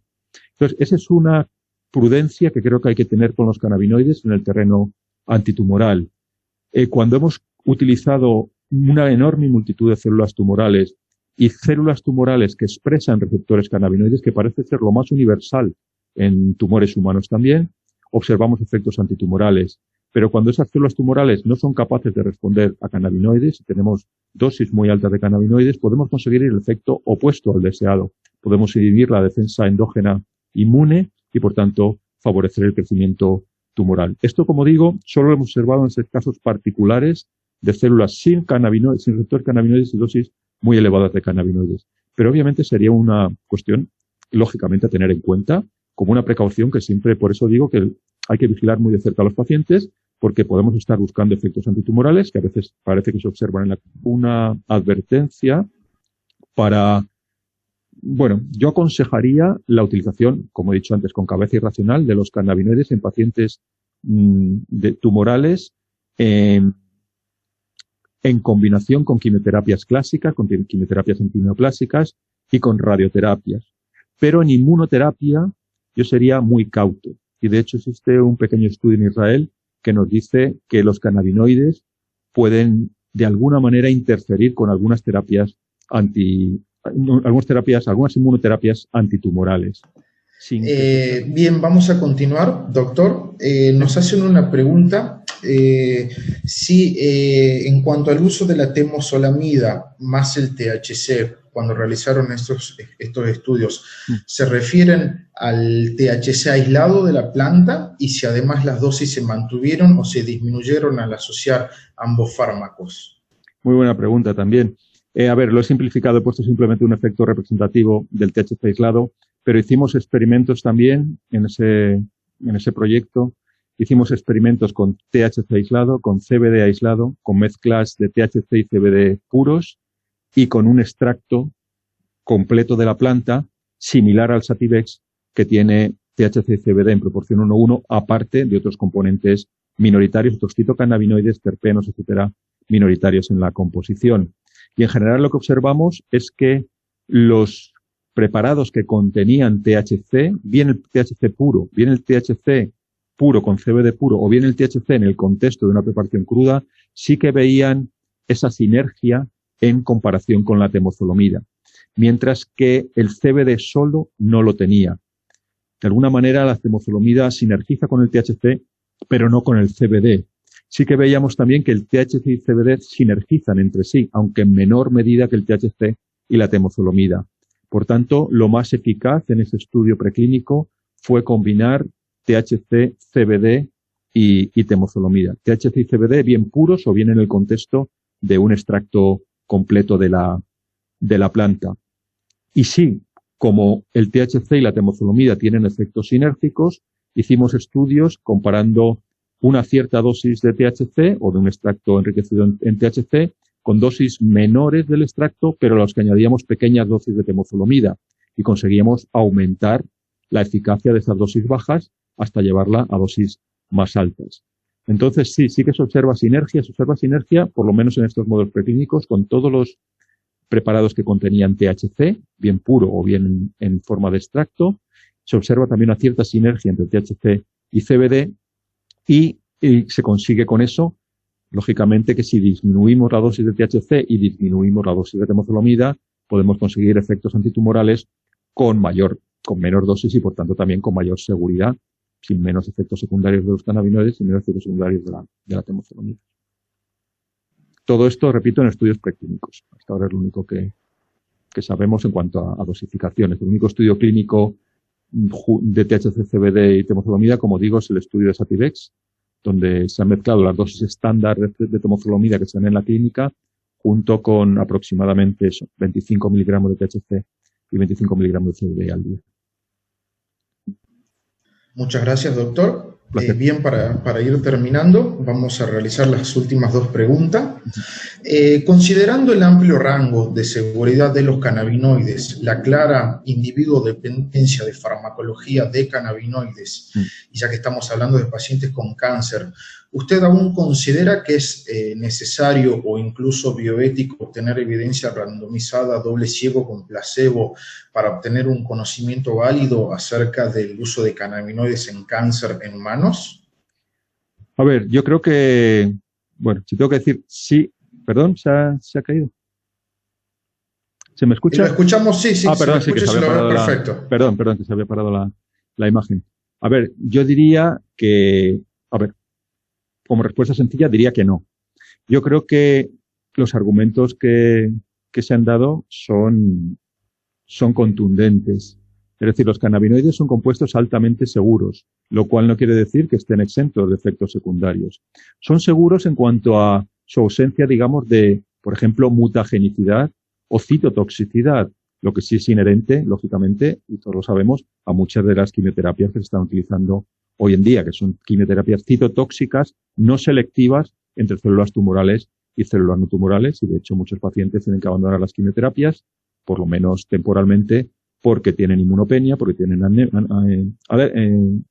tienen una disminución en la glóbulo rojo, tienen anemia, tienen problemas gastrointestinales, tienen muy distintos tipos de indicaciones, tienen trombopenia, etcétera. Entonces, realmente las quimioterapias que se están utilizando hoy en día generalmente no distinguen entre células tumorales y no tumorales, tienen entre células replicativas, sean tumorales o no, y células no replicativas. La radioterapia también, por muchas precauciones que se tome, pues es también una terapia poco selectiva, que va a afectar no solo al tumor, sino todo al nicho del tumor y todo el entorno, y eso se puede transmitir a otros lugares del organismo y producir efectos secundarios a corto y a largo plazo bastante relevantes. Entonces, sí, los cannabinoides son altamente seguros. Eso no quiere decir que no tengamos que tener cuidado con su utilización para no producir pues algunos efectos, sobre todo de índole psiquiátrico, que pueden alterar, no van a amenazar la vida del paciente, sino que pueden alterar su vida normal y su calidad de vida general. Yo creo que los cannabinoides son compuestos altamente seguros y, por tanto, como he dicho, yo sí soy proclive a que, y sí aconsejaría que se utilicen en pacientes con cáncer. Son además compuestos que se han utilizado en muy distintos tipos de estudios, tanto observacionales como clínicos, para tratar muchos síntomas asociados al cáncer, es decir, de forma general, como agentes paliativos y para mejorar la calidad de vida de los pacientes. Entonces, digamos que la base general de administración ya está ahí. Son compuestos razonablemente seguros y son compuestos que al menos nos pueden ayudar a mejorar la calidad de vida del paciente. Eso no quiere decir que no los vigilemos de manera certera y que vayamos observando con el régimen de administración que estamos dando. Yo creo que deben ser regímenes prudentes. No se trata generalmente de una carrera de 100 metros, sino de una carrera de fondo. Se trata de un maratón y, por tanto, no hay prisa. Si se hace un régimen incremental en un mes, mejor que se haga en un mes que no que se haga en 2 semanas. Da igual. Realmente vamos a tener muchísimo tiempo para seguir tratando al paciente. Igual que esa discusión que existe muchas veces, si es positivo para el paciente dar algunos periodos de descanso para que los receptores se resensibilicen, etcétera. Eso es totalmente lógico y viable en una terapia a largo plazo, que son las terapias que se utilizan en general con los cannabinoides, en particular los cannabinoides en oncología. Entonces, en ese paciente oncológico en el cual estamos administrando cannabinoides, en principio con una finalidad paliativa, y en el que estamos en ocasiones mejorando su calidad de vida, y obviamente bienvenidísimo, y bueno, pues una buena herramienta farmacológica para conseguir eso, en combinación, lógicamente, con otros fármacos, pues se trata siempre de pacientes polimedicados, y en eso también hay que tener cuidado porque no conocemos muy bien las interacciones de esos fármacos entre sí y de esos fármacos con los cannabinoides. Por eso me refiero que debemos vigilar al paciente, sobre todo en cuanto a su fisiología, digamos, del día a día y su calidad de vida. No sabemos a largo plazo, cómo puede interaccionar el THC, pues ni siquiera con los analgésicos más comunes o con los anticonvulsivantes que están recibiendo muchos pacientes, o con los ansiolíticos que están recibiendo los pacientes, o con los antieméticos que están recibiendo los pacientes. Entonces, a eso me refiero con precaución. Precaución en la interacción en fármaco-fármaco.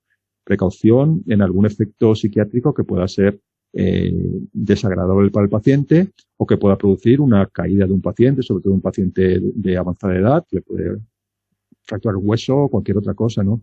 Son efectos no directamente derivados de una toxicidad de los cannabinoides, pero sí indirectamente de una acción farmacológica de los cannabinoides sobre el organismo.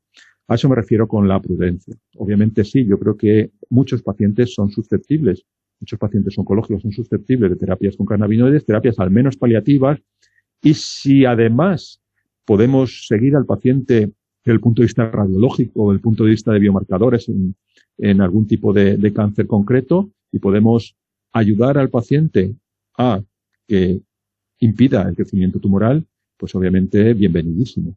Claro que sí, pero yo creo que hoy en día conocemos mucho más de la farmacología cannabinoide en lo que se trata de los efectos paliativos sobre el cáncer, conocemos bien los efectos secundarios, y yo creo que ese debe ser el foco inicial de la terapia.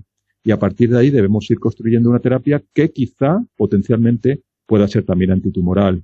Pero debemos basarnos en seguridad, debemos basarnos en tolerabilidad, en estar seguros de que no estamos interaccionando de forma significativa con otras terapias, estando seguros de que estamos también llevando a cabo un efecto beneficioso terapéuticamente buscado sobre la calidad de vida de ese paciente, sobre su dolor, sobre su ansiedad, sobre su insomnio, etcétera, etcétera, y de forma paralela, idealmente, ir monitorizando las características de su tumor para ver si realmente estamos también combinando un efecto paliativo con un efecto remediativo, digamos, sobre el tumor. Muchísimas gracias, doctor. Bueno, para ir terminando, la última duda y consulta. Nos preguntan, ¿por qué cree usted necesario obtener biomarcadores específicos de cáncer para estudiar los efectos de los cannabinoides? ¿Se desarrollan biomarcadores específicos para cáncer en contexto del desarrollo de otros fármacos antitumorales? A ver, A ver, estoy de acuerdo. Yo estoy hablando de lo que a mí me gustaría en un mundo ideal. Creo que si tenemos un biomarcador, mejoramos claramente el pronóstico de esos pacientes. A ver, existen pocos biomarcadores bien establecidos en cáncer, pero tenemos algunos muy claros. Por ejemplo, en cánceres de mama, pues tenemos algunos cánceres que expresan el oncogen ER2 y otros cánceres que no expresan el oncogen ER2. Y tenemos anticuerpos específicos que pueden bloquear la acción de este oncogen ER2. Entonces, si en esta paciente de mama podemos determinar que el tumor es ER2 positivo, le daremos esa terapia dirigida frente a ER2 y no vamos a ser tan tontos de en una paciente de cáncer de mama que no tenga ER2, darle la terapia ante ER2 porque no va a tener eficacia y solo va a tener efectos secundarios. Lo mismo pasa en cáncer de mama con los receptores de estrógenos.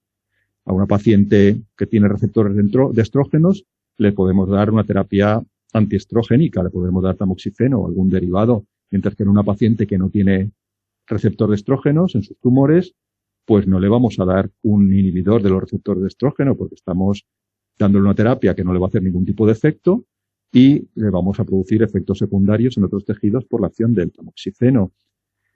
Existen pocos marcadores, es verdad. Existen BRCA1 en algunos tumores ginecológicos también, PSA en cáncer de próstata. O sea, tenemos algunos biomarcadores que nos pueden determinar cuál es la eficacia o no de una terapia y cómo es la progresión del tumor, y la podemos medir de forma sencilla, pues con estudios en fluidos, por ejemplo, que es lo más accesible siempre que tienen los pacientes, en general y los de cáncer en particular.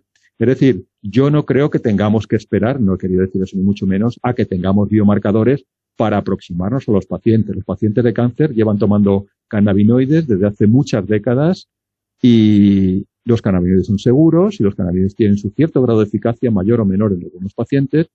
Y bueno, pues simplemente hay que vigilar a los pacientes para que los pacientes pues, estén lo más seguros posibles y que estemos dándoles una terapia que sea realmente adecuada para ellos. Los primeros estudios clínicos con cannabinoides como inhibidores de las náuseas y los vómitos en la gente frente a terapias antineoplásicas son de los años 70. O sea, ya hay desde hace 50 años, aparte de una evidencia, digamos, empírica de antes, pero al menos 50 años de estudios clínicos y de uso de los cannabinoides como paliativos para pacientes de cáncer. Es decir, no tenemos que esperar. Eso ya está ahí. Lo que quiero decir es que estando ahí debemos hacerlo lo mejor posible. Y lo mejor posible es hacerlo con cautela, con vigilancia y utilizando marcadores no ya de calidad de vida, es decir, de acciones paliativas de los cannabinoides, sino también idealmente del crecimiento del tumor, en el punto de vista radiológico, de marcadores, como pueda haberlos en ese tumor, etcétera, etcétera. Y como digo, ya está ahí y tenemos que ir adelante. Otra cosa es que sería para mí, y creo que para cualquiera, ideal conocer marcadores de respuesta a cannabinoides. Si nosotros pudiéramos extraer la sangre de un paciente de cáncer y decirle, tú tienes este marcador que sabemos que te va a dar respuesta a cannabinoides, pues te vamos a dar cannabinoides. Otro paciente, le extraemos sangre, tú no tienes este marcador de respuesta a cannabinoides y sabemos que si te damos cannabinoides no vamos a hacer nada, pues ¿para qué se lo vamos a dar? Le daremos otra terapia. Pero eso con los cannabinoides y con otro tipo de terapia. Es decir, no quiero decir ni mucho menos que tengamos que esperar, pero creo que como desarrollo futuro sí nos puede dar facilidades el tener marcadores que nos indiquen que este tipo de paciente o este otro tipo de paciente o este tipo de tumor o este otro tipo de tumor o este tumor concreto en un estadio 1 o este tumor concreto en un estadio 3 pueden ser o no susceptibles del tratamiento con cannabinoides. En caso de que lo sean, pues obviamente utilizaremos los cannabinoides y en caso de que no lo sean, pues obviamente no los utilizaremos. Igual que en una paciente de mama receptor de estrógeno positiva, pues le daremos un antiestrogénico y en una paciente de mama receptor de estrógeno negativo no le daremos el antiestrogénico. Entonces, bueno, vamos a actuar con lo que tenemos, con lo que ya llevamos actuando mucho tiempo, vamos a hacerlo lo mejor posible y si en el futuro, dentro de este mejor posible, podemos sacar biomarcadores, pues mucho mejor, claro que sí. Y si no, pues tendremos que seguir como estamos, haciéndolo lo mejor que podemos sin biomarcadores. Totalmente claro.